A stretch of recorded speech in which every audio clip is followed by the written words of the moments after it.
Wal maqalatul hadiyatu wa salasuna, adapun maqalah yang ke-31 an Ibrahim bin Adham, dari Imam Ibrahim bin Adham rahimahullahu taala, semoga Allah Subhanahu wa taala merahmatinya, annahu qila, bahwasanya dikatakan lamun kepada Ibrahim bin Adham, bima wajadta zuhda, sebab apa engkau bisa menjumpai kezuhudan. Zuhud ya, bukan syuhud. Zuhud. Kadang orang keliru nama saya memanggil Hafid Zuhud, padahal nama saya Hafid Syuhud, pakai shin. Dikatakan bima wajadta zuhda, dengan apa engkau menemukan kezuhudan? Ai bi ayyi syai'in ahbabta tarkarohatid dunya qaliban li rohatil akhirah. Sebab apa engkau bisa meninggalkan kecintaanmu kepada dunia, qaliban li rohatil akhirah, semata-mata kamu ingin mencari kenikmatan akhirat. Jadi Imam Ibrahim bin Adham ini salah satu ulama, salah satu tokoh sufi terkenal yang hidup di zaman tokoh-tokoh sufi lainnya, para pembesar-pembesar tokoh sufi lainnya. Seperti contoh misalnya Imam Hasan Al-Basri, ya, kemudian Ibnu Sofwan Ats-Tsauri, kemudian Imam Asy-Syibli, dan beliau-beliau semua ini hidup di zaman orang-orang keren, hidup di zaman orang-orang terkenal.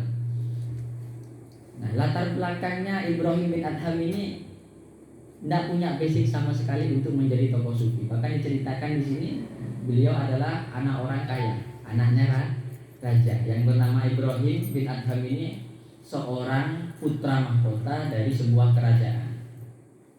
Ini karena kita keliru memahami tentang zuhud. Zuhud itu dimaknai sebagai tidak senang terhadap dunia, tak gelem kepada dunia, sehingga penampilan kita cenderung compang-camping, songkon dan kemereng. Kalau tak sapu, tak baju, tak sikat, tak boleh lemah, itu dibilang zuhud. Kemudian bajunya tidak tahu kemana, ke timur, kemudian dibilang zuhud. Sejatinya zuhud tidak seperti ini ternyata. Apakah dengan kita zuhud tidak mau beli mobil misalnya entar ke Siantan, entar ke Putu ke Gula misalnya sampean, entar ke Parit Pangeran, biasa aku motor nyaman, ini ke Mahajalan Sopo, tanya aki Mahajalan Sopo sampean, boleh zuhud. Kira-kira benar ini? Zuhud tidak seperti ini ternyata. Artinya zuhud ini seperti ini. Zuhud artinya tidak mencintai dunia, yang dimaksudkan adalah tidak menempatkan dunia ini di dalam hati. Artinya seperti ini, barang kita punya, mobil kita punya, rumah kita punya, akan tetapi ketergantungan hati kita ini bukan terhadap dunia. Andaikan berseelan, tak kepikiran mereka. Itu terbukti dan teramalkan bagi guru kita. Kita pernah mondok di pesantren Salafiyah Safiyah Sukoharjo Situbondo. Kita pernah berguru kepada Syekh Dofir Jazuli. Pernah ingat cerita saya alumni? Kenapa Syekh Dofir Jazuli? Pernah punya motor legenda zaman dulu. Itu motor legenda itu ngetren-ngetrennya memakai vario. Ini legenda itu adalah salah satu motor yang ngetrennya luar biasa. Motor Honda Grand Kodo guys. Saya pinjam di santri, dipinjam sama santri karena beliau ini salah satu tokoh di Sukoharjo yang kediamannya ditempati oleh anak-anak Kalimantan. Jadi pinjam bina anak santri kak itu motor, ya kui kasem bagus. Pas peleman santri kan itu takut ke motor boleh. Pas ngadep ke kiai. Ketika ngasih ke kiai, assalamualaikum kiai, berapa dong kak itu artinya mamator, cabai somator berapa dong? Motor ajunan lah katanya. Alhamdulillah. Kira-kira bisa. Ajenengan bengkulu nih kak. Pas sampean cek pas deki lah, muka-muka berde seklopan, muka-muka berde seklopan rokok, rokai tau saya lah. Apa nih boleh kan? Tangan AWA kan keluar rumah. Bagi kaki tolong. Simpankan rokok saya. Saya masih itu. Ini rokok, nak boleh lah mo. Nonton. Kau cak zuhud bang. Kau cek jauh nanti. Cek jauh. Jadi yang dimaksud dengan zuhud bukan berarti kita tidak punya kemewahan dunia. Guru-guru kita pesantren-pesantren berde kiai saya aja lepas ternyata. Makin berde kiai saya pas awal mampang altimin guys. Kan sombong, kiai keren-keren pakai pesawat. Cuma kiai aja saya motor cuma vario. Sekini kengin kiai saya lain mati motor kengin aku beli mobil ternyata. Mudah-mudahan dapat amin. Akan tetapi begini maksudnya dimaksud dengan zuhud. Punya dunia ini tidak melekat di dalam hati. Bukan ketergantungan dirinya, hatinya terhadap dunia. Ini yang dimaksud dengan zuhud. Sehingga dicontohkan kak itu ulama secek rajana se asmana Ibrahim bin Adham. Waruya annahu kana sultanan fi baladihi. Diriwayatkan bahwa Ibrahim bin Adham ini adalah seorang raja di daerahnya. Kejeteritan seorang raja Sokino. Fataraka sultanata wa jatahada fil ibadah fi Makkah wa ghairiha. Fataraka sultanata kemudian dia meninggalkan kerajaannya wa jatahada fil ibadah dan bersungguh-sungguh di dalam ibadah kepada Allah fi Makkah wa ghairiha. Ketika beliau berada di Makkah dan di lain Makkah. Karena beliau lahirnya ini di desa di daerah namanya Naisabur, hidup di Mekah, kemudian wafat di Syam, di Syria sekarang. Wa fi risalatil Qusyairiyah, dan ialah di dalam kitab Risalah Al-Qusyairiyah disebutkan huwa Abu Ishaq Ibrahim ibnu Mansur bin Qurati Balkha, bahwa Ibrahim bin Adhan adalah Abu Ishaq Ibrahim bin Mansur, putranya Bapak Mansur bin Qurati Balkha, dari daerah desa yang namanya Balkha. Karena min abda'il muluk, beliau adalah salah satu putra mahkota raja, salah satu putra dari mahkota raja. Ceritanya beliau tiba-tiba menjadi orang yang zuhud, fa kharaja yauman mutasayyidan fa asara sa'laban au arnaban. Satu hari beliau keluar niatnya untuk berburu, karena memang zaman dulu kesenangan para putra mahkota itu adalah berburu, kesenangannya orang dulu. Sehingga beliau keluar satu hari untuk berburu mencari yang namanya rusa atau kelinci. Wa huwa fi talabihi, memang kelinci dan rusa itu senantiasa menjadi hewan buruannya. Lantas tiba-tiba fahadifa bihi hatifun, kemudian ada suara petikan yang berbunyi ya Ibrahim. Nah, beda orang saya cereng tiba-tiba, ya Ibrahim alihada khuliqta am bihada umirta? Apakah engkau diciptakan hanya untuk ini? Artinya untuk berburu. Ambihaza umirta, apakah engkau hanya diciptakan hanya untuk urusan ini, untuk berburu? Kemudian dibiarkan saja sama Ibrahim bin Adham terus lewat, dan tiba-tiba summa hatifa bihi aidan min korpusi sarji. Tiba-tiba ada suara yang muncul dari pelana. Oh, ini pelana sampai. Jeren itu kuda itu kan tentunya kalau mau diduduki harus ada joknya. Joknya itu, sadelnya itu disebut pelana. Dan pelana itu di samping-sampingnya ada tempatnya air.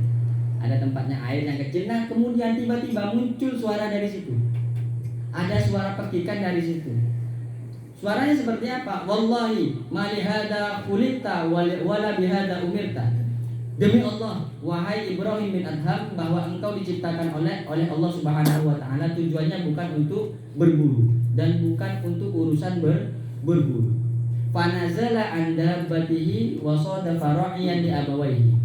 Kemudian tiba-tiba dia turun dari kudanya dan kembali ke kerajaannya dan menghadap kepada ayahnya. Ngadep ke bapaan, dia mengaku, Pak, dibuka semua baju kebanggaannya, baju kebesarannya, dia menghadap kepada ayahnya menggunakan baju ro'i. Ro'i ini artinya pengembala. Bajunya baju orang-orang pengembala yang dibawa oleh yang bernama Ibrahim bin Adham. Kemudian fa'aqada jubbatan lirra'i min sufin. Sehingga baju ini disebut dengan baju sufi. Baju sufi itu artinya baju yang terbuat dari kulitnya domba. Zaman dulu tuh kulit domba itu keras-keras, jadi bisa dibuat baju. Wala bisaha wa aqahu firasahu wa ma ma'ahu, dan dia memakai baju tadi wa aqahu firasahu farsahu wa ma ma'ahu, dan kemudian kudanya tadi diberikan cuma-cuma kepada ayahnya. Summa innahu dakhala al-badiyata, kemudian dia masuk kembali ke daerah pedalaman. Summa dakhala Makkah, dan dia masuk ke kota Mekah. Wa sahiba biha Sufyan as-Tsauri, dan dia berteman dengan ulama terkenal namanya Sufyan as-Tsauri. Wal Fudail bin Iyad, dan juga berteman dengan Fudail bin Iyad. Wa dakhala Syam, dan dia masuk di kota Syam. Wa mata biha, dan meninggal di sana. Jadi yang namanya Ibrahim bin Adham ini bermula dia menjadi sufi ketika dia berangkat berburu. Nah, satu saat yang namanya Ibrahim bin Adham ini ada satu kisah bahwa beliau ini merubah penampilannya satu saat karena dalam rangka mencari jati diri. Apa jadi tukang tujar mereka maknanya orang yang tukang tegur. Jadi tukang tegur.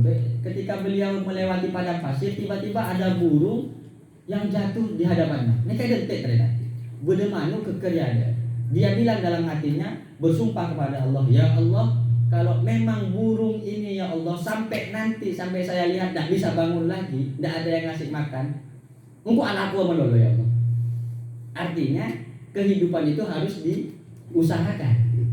Mun sampai manuk neka odi ya Allah, kula ambu alaku.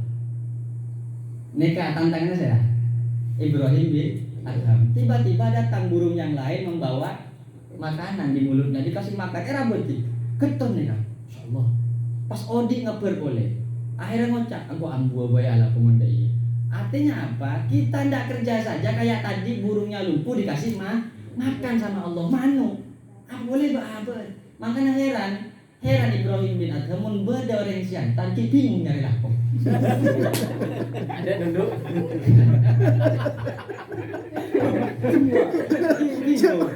Semua. Pas kala keget-geteng, mana yang keget-geteng sampean? Keget-geteng kasar. Abah boleh tanang, abah boleh sopon. Mun keget-geteng tak ketuin apa-apa. Apa boleh di surah di Al-Qur'an itu ada yang disebut dengan laba-laba itu. Disebutkan bahwa laba-laba ini kerjaannya hanya wirid sama Allah Subhanahu wa taala. Dia menuruti perintah Allah. Apa tegunan Allah? Laba-laba, kebaik kowe. Kebaik rumah. Buatlah kamu rumah. Aku boy. Set aku boy. Spiderman. Kapan marah? Mulai ketiro man kate wirid kan kok wirid. Allah. Datang lala lekare nyambung. Saya sampean awirid cong ala aku wae. Nyari laku lah gelem nem. Pasnya lagi di pangeran pun nggak sih, kayaknya kelero saja. Tapi ya bela di goreng, tenang. Ini kita mari cerita. Jadi ketika Ibrahim bin Adham ini berjanji tidak mau bekerja lagi, ambu seadil. Akhirnya menghadap kepada ulama besar yang bernama Al-Imam Ash-Shibli. Al-Imam Ash-Shibli ini pernah mengijazahkan kita di kitab ini untuk sering-sering membaca laqad ja'akum rasulun min anfusikum azizun 'alaihi ma 'anittum harisun 'alaikum bil mu'minina raufur rahim fa in tawallaw faqul hasbiyallahu la ilaha illa huwa 'alaihi tawakkaltu wa huwa rabbul 'arsyil azim. Saya masih ingat waktu di rumahnya beliau, Bang Erpin itu.